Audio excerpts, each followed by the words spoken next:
Who are the top 5 coaches in the Southeastern Conference? We discussed it on this episode of the Just a Sec podcast. You are now listening to the War Report Podcast Network.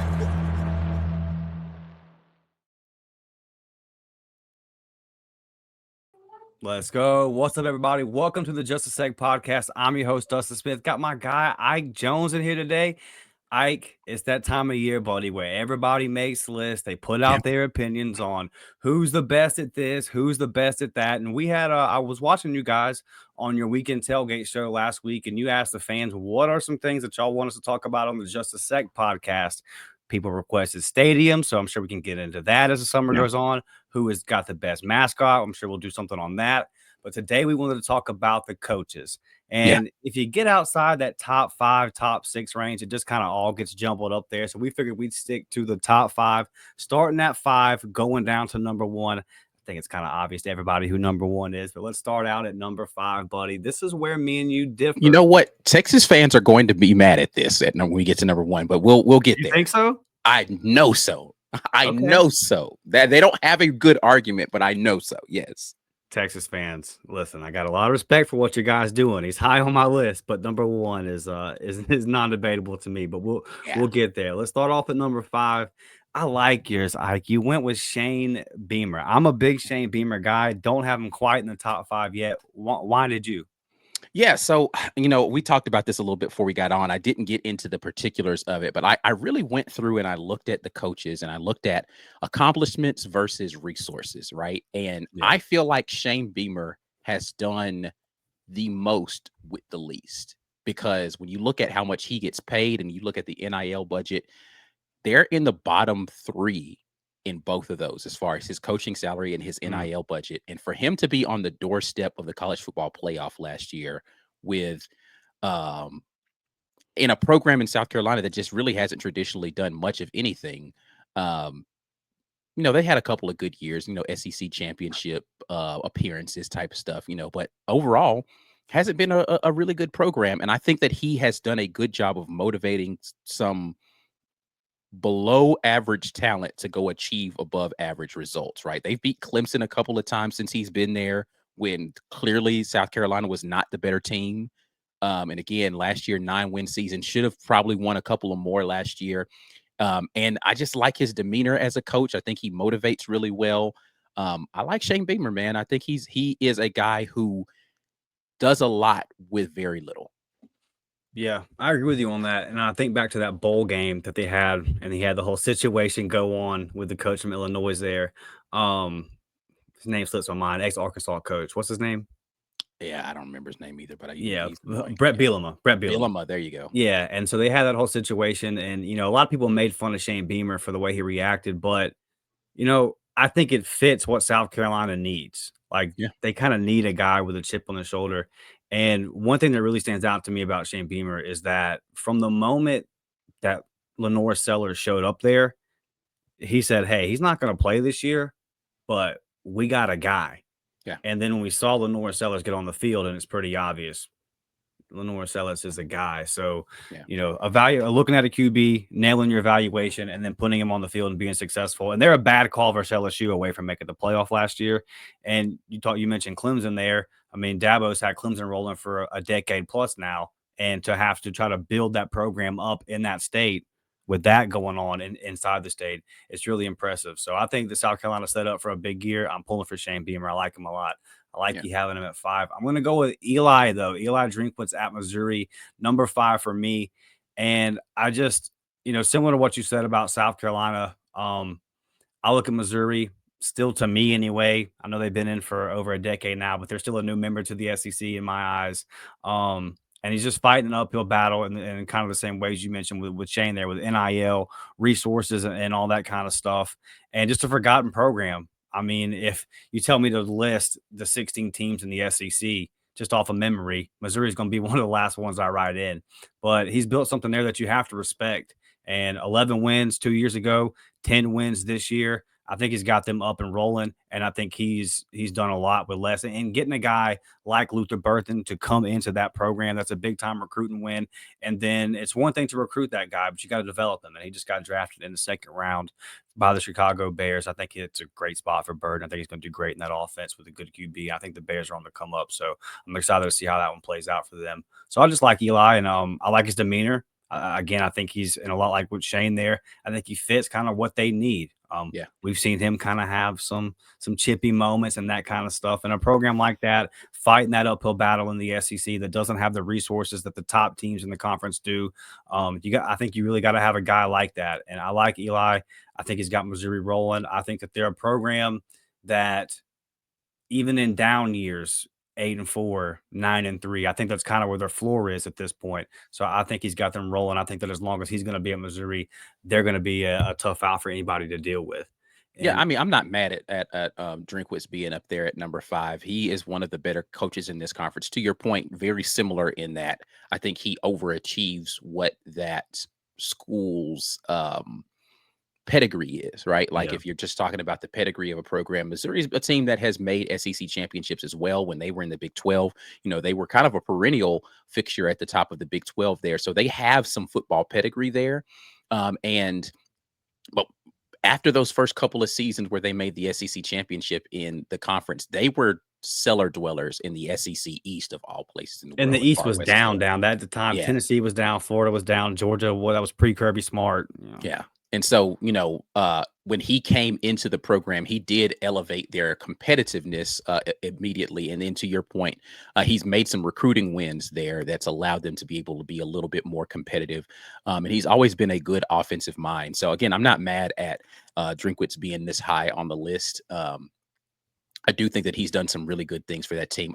I worry about him this year. Not gonna lie to you. I worry about that Missouri team this season, about whether or not they're going to be able to stay in that vein.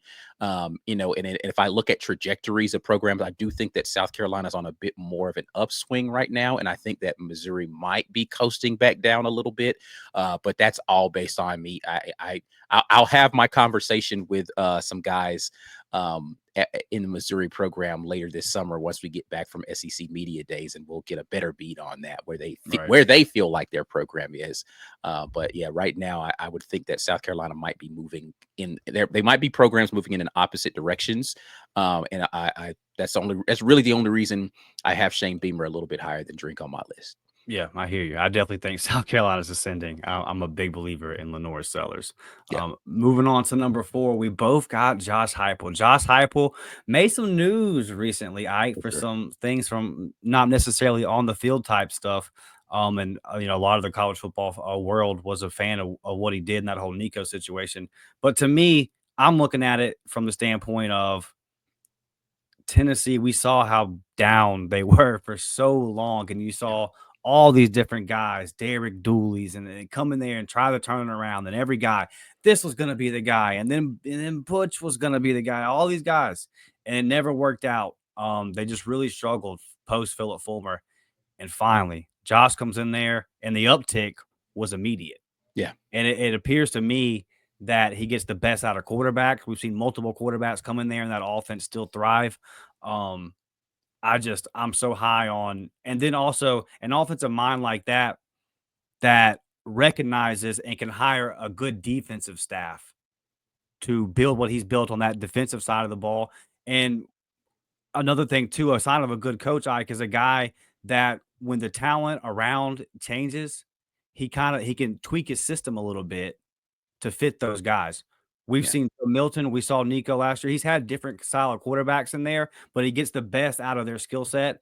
Last year, they kind of had to run the football a little bit more. Yeah. No worries. We can do that too and win off of our defense. And for Tennessee to be what they were 4 or 5 years ago to now being a playoff team, a team that we look at every year and say they should win 9-10 games type thing. They were a sleeping giant. They never should have fallen off the way that they did. And he's got them right back up to where Tennessee belongs. Certainly their fans feel like they belong. And so I'm a big fan of Josh Heupel. I think, again, we talk about mindset with these guys.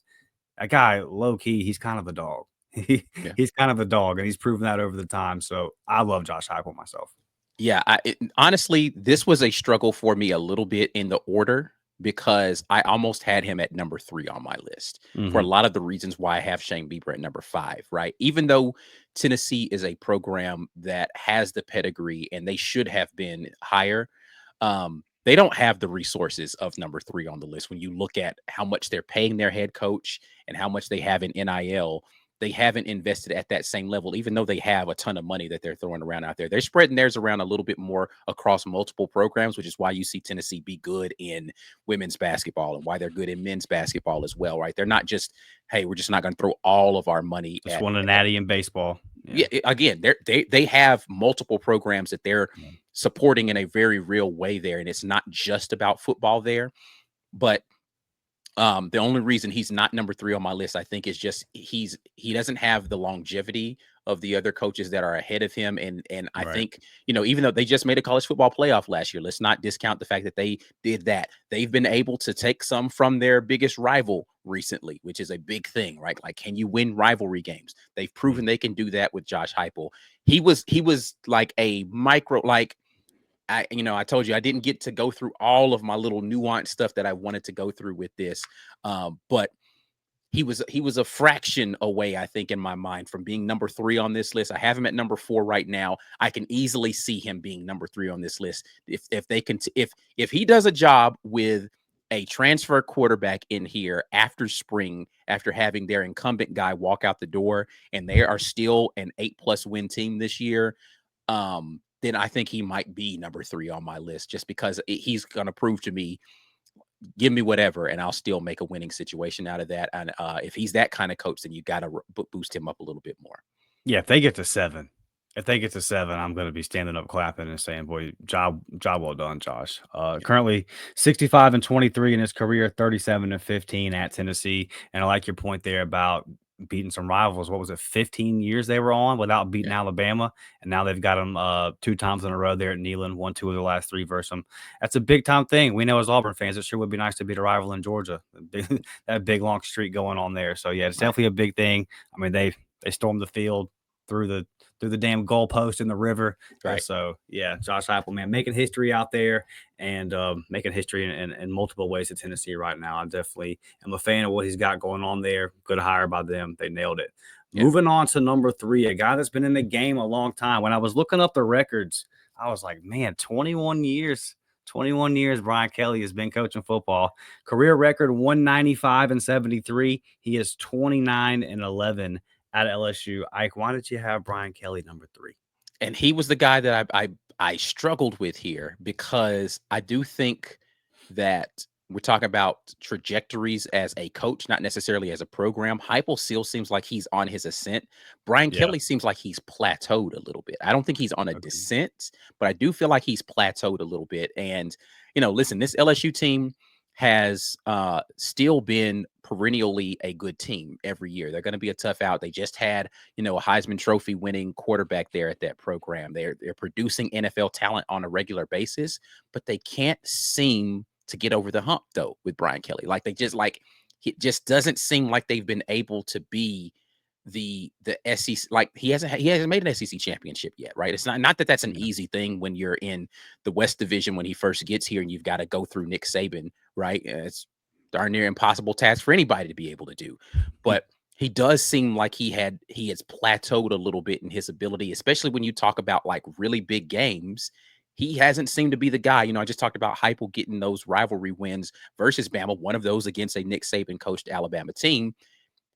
Show me that on his resume, right? But like his longevity and his ability to do it over multiple seasons, like you said, 21 years of just a track record of being a really good head coach is the only reason I have him number 3 here.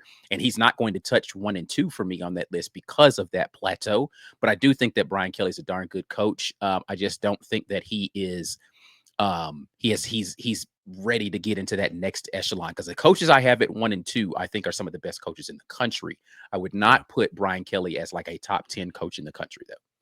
Let me ask you this. Do you think that, because we know how it ended with Ed Orgeron there, I hadn't seen LSU at that level, felt like in my life at least. It had been a long time. They were really bad and it happened quick, similar to what we went through with Gene Chizik at Auburn. And I kind of felt like his first year, he overachieved the expectations, and Mhm. maybe that kind of sped up the process a little bit. Does that make sense to you? Where like Yeah, it for almost sure. it almost kind of hurt him that he came in the first year and it was boom, 10 wins, and we got quarterbacks in the Heisman race and all this kind of stuff. And then now LSU fans are looking at it, and then the next 2 years after that have kind of been the same thing. I remember after that first year he was there saying to myself, I wonder if he kind of overachieved this year and the program's not actually quite at that level. Yeah, I mean, I think, getting the right quarterback matters at the end of Yeah. the day. Getting the quarterback position matters, right? And they have the talent. And this is again when I talked about like just kind of overachieving what you've been given.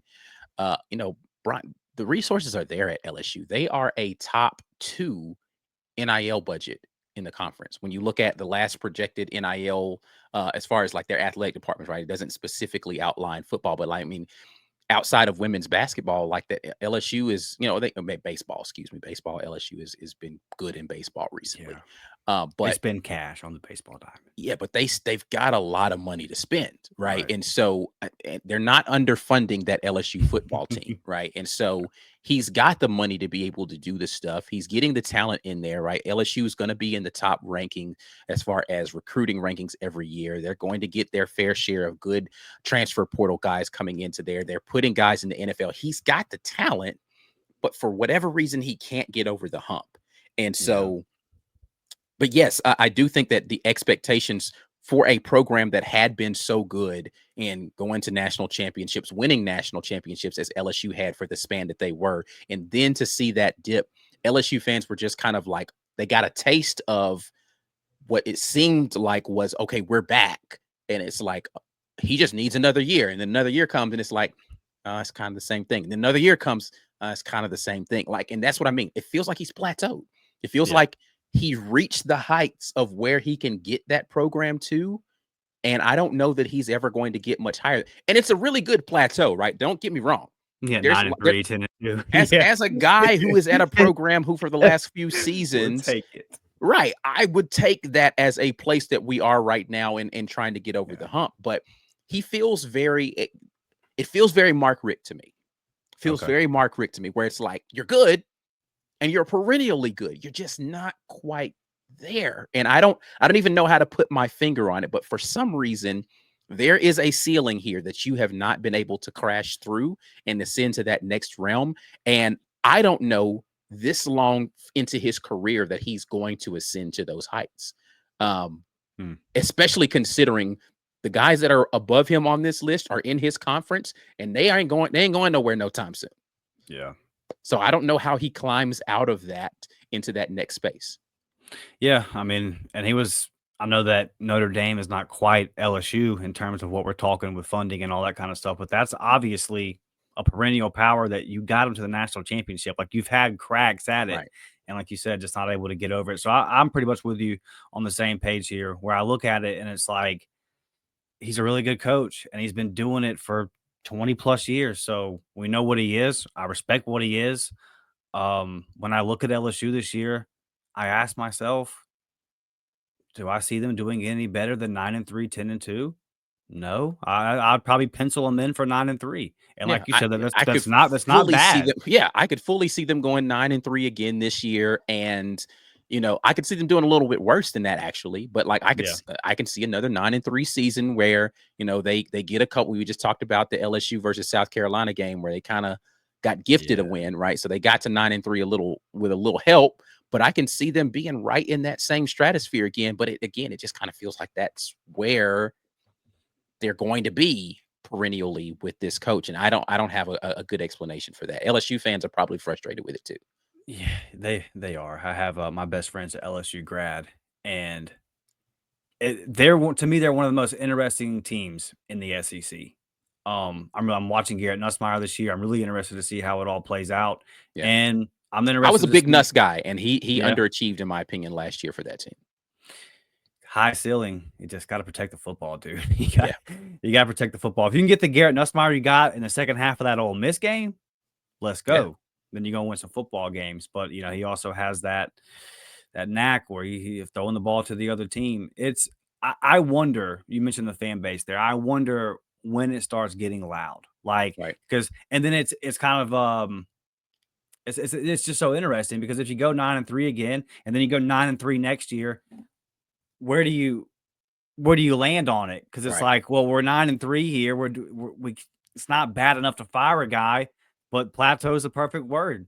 And LSU fans, they want to compete for national championships. For sure. They're not going to be okay with 9-3 every single year. We'll see how it goes. It's like I said, I think they're one of the more interesting teams in the conference this year. Brian Kelly. And then the interesting thing about the Brian Kelly story is, what if in the fourth quarter of his career, he brings home a natty? Right. What if he wins one at LSU? And then all of a sudden you're looking at it and you're going, well, damn, dude, guy won a whole lot of football games. Like, and he brought home a chip. The conversation becomes different for him. So, yeah, it's very fun. It's an interesting conversation. Like I said, the only reason he's above Heupel on my list is because he has been to a national championship game, right, in his career. So I think his career says better football coach. But if we're talking trajectories, like I was on my, 5-6 situation there, I do think Heupel is on the ascent and he's more plateauing right now. So we'll see next year or so. But to answer the question that you asked about, like, where do LSU fans and when does that noise start to get loud? I think if one of those years where that South Carolina game becomes 2 or 3 games that don't go in their direction, right? That second half of that Ole Miss game where they were dead to rights in that game and came back and won. If they don't, if 2 or 3 of those situations where they are like right on the edge of winning and they find a way to win, don't go in their direction, and that goes from 9-3 to 7-5 for a couple of years, that noise gets extremely loud in Baton Rouge. They go to Clemson, first game of the year. First games of the year have not been kind. I was saying, all eyes on you, BK. You gotta win one of these openers, bud. 2 years ago, he lost to Florida State in that first game. Last year, they lost to USC in that first game. And listen, man, you gotta get one, man. You gotta get one. He has not won an opening. They have put them in prime time every single year as an opening weekend, and he hasn't won a single one of them yet. Yeah, again, that's another thing where I think that noise gets a little bit louder if they lay an egg in prime time first game weekend of the season again. Hey, BK, why don't you schedule Norfolk State week 1 and get off to a nice 1-0 start, bud? Because 2 with F, and they've been brutal losses too. It's not, they haven't just been, oh well, we got beat. No, like you gave them all away. Tough. Number 2, you said they're going to disagree with it, so I'm guessing you've had some interaction with Texas fan. I got Stark in there, and I'm a huge fan of him. But Texas fans just they are maybe because they're from the same state. They're the Dallas Cowboy fans of college football, man. Like listen, and Texas is a good program, unlike Dallas Cowboy franchise. That Texas is a good program, but they feel as if they are the best college football brand that exists, period. They have the best coach that exists, period. And, they talked like, listen, man, they were going to come into the SEC and they were going to dominate, and they went to the SEC championship first year out the gate. And they're like, I told you guys we were going to come in here and we're going to be running the SEC. And so that's just kind of how Texas fans are. I'm not mad at it because, again, very good football program, not the best in the conference. No, not the best coach, not the best program in the conference, not yet. But why do you have them at 2? I have them at 2. Highly of them. Yeah, because they are good.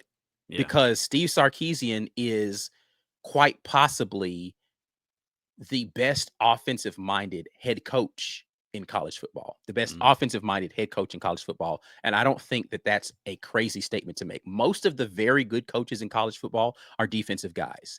Most of the really good offensive-minded football coaches can't field a defense. Steve Sarkisian manages to have a really good offense and field a defense on a regular basis. Give me him as one of the probably top 5 coaches in all of collegiate football right now. Again, I don't put anybody else on this list that we've named 3 through 5 as a top 10 coach in all of college football. Steve Sark can be there in the top 10, potentially top 5. I have to think about that a little bit more. I hadn't delved into it, right? Like, and it's hard because you have to go at and look at group of 5 schools. Like, so if we're just limiting it to like the Power 4 conferences, I think he easily gets into the top 5 conversation there. But I think that Sark is he's just a guy who knows how to win. He knows how to recruit. He knows how to be balanced with his ability on both offense and defense, and his offensive mind is it's not something like you don't have very many that match it. Sark's definitely a top 2 coach in this conference. Yeah, I agree with you. And the one thing I'll say about Sark is sometimes we look at these programs like Texas and just assume that anybody can come in there because of all the resources they have and the history Right. they have and just get it up and running. And how could you mess up the Texas job?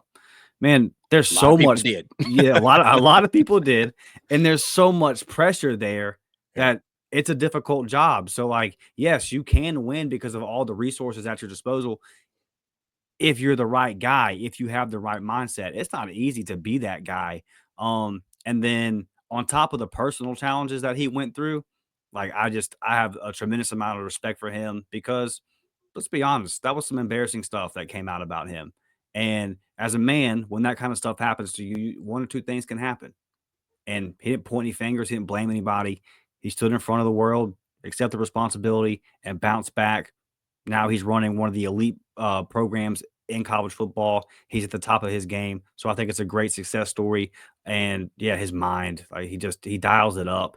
And I'm so intrigued to see if Arch Manning is that guy, if he can continue that Manning legacy, and he's going to be doing it with Sark calling the play. Like Yeah. it's going to be really fun to watch, man. And I look at Steve Sarkisian too, and I say, buddy, in my lifetime, that Oklahoma Texas rivalry has been one of the best. Has been big time. I think Steve's in the process of burying them boys.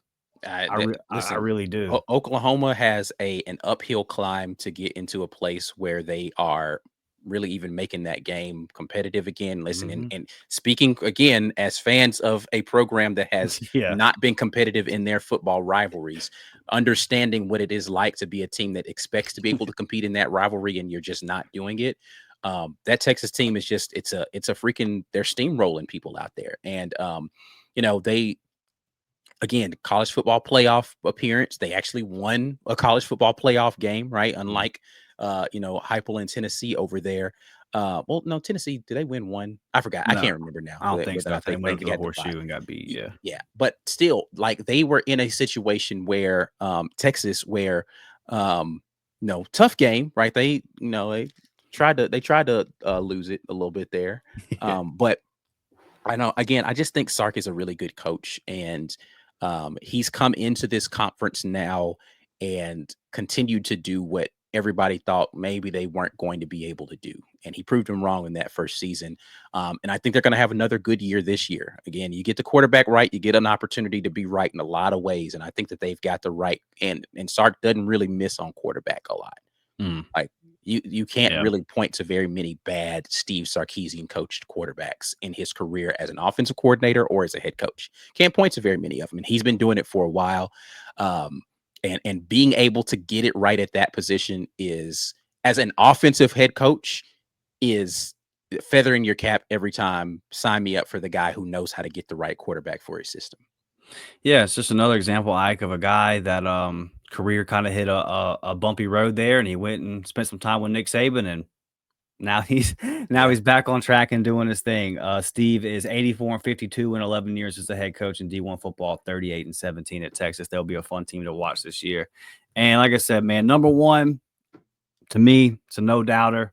Yeah. Since Nick Saban stepped away last year, Kirby Smart, who was at his alma mater, the Georgia Bulldogs, 105-19 in his 9 years as Insane. Georgia's head coach. So it all kind of speaks for itself. We don't have to say a whole lot. Recruiting, development, the attitude. You mentioned Mark Richt, the previous coach there, had them in a respectable level. I mean, Georgia they were never bad. You knew that you were going to be in for a close game. You knew that they were going to win 8 to 10 games a year.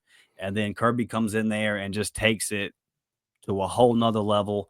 And it'll be interesting to see now in this era of the portal and the NIL, if he's able to rattle off these big, long winning streaks. I'm not sure if anybody is going to do that anymore. That might be those done. days might be over, man. Yeah, I think that might be done. But yeah, Kirby, listen, nobody else on this list has a natty. Conversation done. Facts. and he got his natties in the Nick Saban era, right? Like it wasn't like he had to wait for him to retire. And it's like, okay, now I can find. No, he got while his mentor was still right there. He got his national championships. To me, hands down, the best coach. Now, the debate is going to be some people who feel like their coach should have been in the top 5 and they weren't on here for real. But I do still think Texas fans feel like they have the best coach in the conference. But I don't know that I still think that Kirby Smart's the best coach in college football, right? Like, I think that there are some other coaches who are like nipping at his heels and around the country, but he's still, to me, the best coach in college football. He finds a way to continue to motivate guys who their motivation may like he finds a way to get them focused again. That second year when they came and won the national championship again, the way that he was able to motivate that team to go repeat as a national champion, remarkable job. Like I've been to SEC media days and I've heard Kirby Smart talk and I'm like, yeah, I believe him. I'd want to play for Kirby Smart. I'm sorry. I listened to him talk and I'm like, yeah. No, some of those halftime speeches that leak, it's like, God, I hate Georgia. I kind of want to run through a wall for you right now, bud. Kirby's good, man. Like at the end of the day, he understands the game of football. He's really knowledgeable about the things that are tangential to the game, like the stuff that's off the field. And he really just kind of has a pulse on that stuff.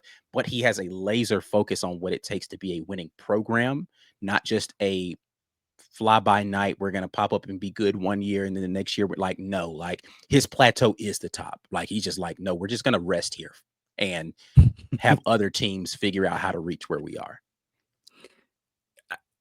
One thing that I love seeing in the sport of football is when a team takes on the mindset of its head coach, when they play the way that their head coach acts and with his passion. And that's what you see at Georgia. So he's built a monster. And like I said, I don't know. And I don't believe that these years of going 12-0 in the regular season, 14-0, 15-0 overall, those might be done. Like college football might be reaching a point to where parity is a real thing. Right. But he's still going to be a tough out for anybody every year. And like you said, Kirby knows what he's doing. And I don't think this is much of a debate. Now, you did say that the debate would be guys that got left off. For sure. There's going to be some people in Oxford that are not happy with us leaving their guy off. Yeah. No, I'm a known Lane Kiffin hater. Yeah, so, I was about to say, if they've watched any of our content on our other channels, they know what's up here. But listen, I thought about that a lot. I mean, I wouldn't have him any lower than 7th. And he very well could be in that 5 spot, and I wouldn't argue it. Look, I think Lane Kiffin is one of the most brilliant offensive minds. College football, pro football, doesn't really matter. Yes.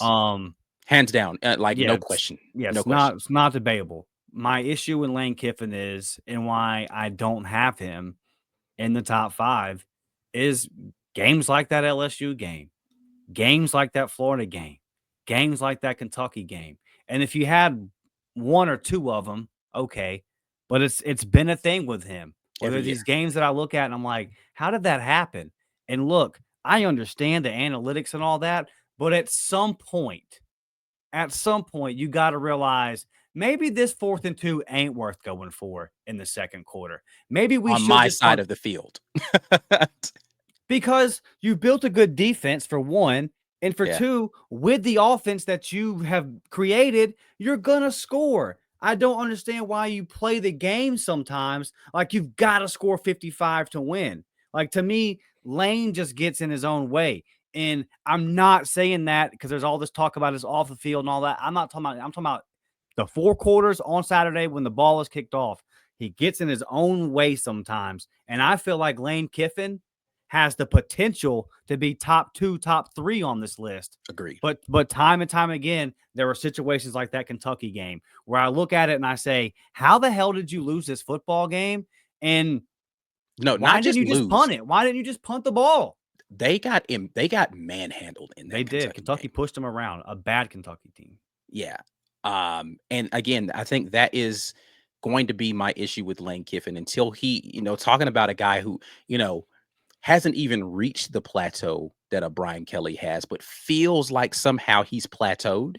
Yes. And is a good coach. Again, I'm not saying Lane Kiffin is a bad coach. And we all know that I call them the broken ugly school, right? Like, and I get it. They went and they spent money in the transfer portal every single year. He's recruiting a little bit better now, and he's getting more of the high profile athletes, specifically in the state of Mississippi, to commit to that program. I think Lane Kiffin is a really good football coach. But to your point, consistently finds ways to crap the bed. He just does. Like whether it's marquee games, like he could never beat Bama, even though he should have beaten them a couple of times while he was, they just doesn't seem to find a way to compete in that game. Finds a way to screw it up every single time when he had to play that team. Maybe that was a Nick Saban thing. I don't know, but he just couldn't do it. And then he'll inexplicably have Kentucky-like games. And it's just like, I get it. It's not your fault specifically, but you did make some pretty boneheaded decisions in the game, right? And you're just like, he's a gambler. And he's the guy at the crap table that should have walked away one roll of the dice ago. Every single time he's gonna roll it one more time than he's the gangster at the end of the movie that's like, oh, we're just gonna make one more run, and that's the one where they get caught up in, like, you just should have stopped, right? Like, one more big score. He's gotta go for the one every single time. And the problem is he does it and it works so much that he's like, oh, it's gonna work this. And it's like, man, this wasn't the time, man. This wasn't the time. And he just can't seem to figure out how to not do it. He's gonna be rolling along just fine, and he's gonna stick his own you see the meme where the person sticks the stick in their own bicycle spoke. That is Lane Kiffin all the time. Yeah, when he's leading the race, when he's leading the bicycle race, it's There's no reason they should have missed the college football playoff last year. Just none. None. They had a great team last year. They went into the season, all the expectation, all the hype in the world, and they absolutely went out there and laid a deuce right in the middle of the college football playoff committee's lap, and was like, but still pick us.